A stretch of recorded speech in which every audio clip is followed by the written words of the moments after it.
আমার ভাগ্যে বাসর ঘর নেই, আমার ভাগ্যে 12 দিনের স্বামী নিয়ে এই বাসর ঘর কাটাতে হবে।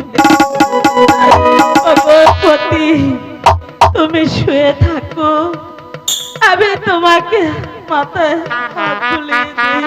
একই তুমি খিলখিল করে হাঁটছো, তুমি তো হাসবে, তোমার তো হাসার দিন। বাসর ঘরে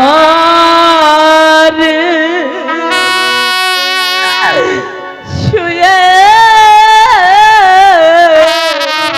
পতি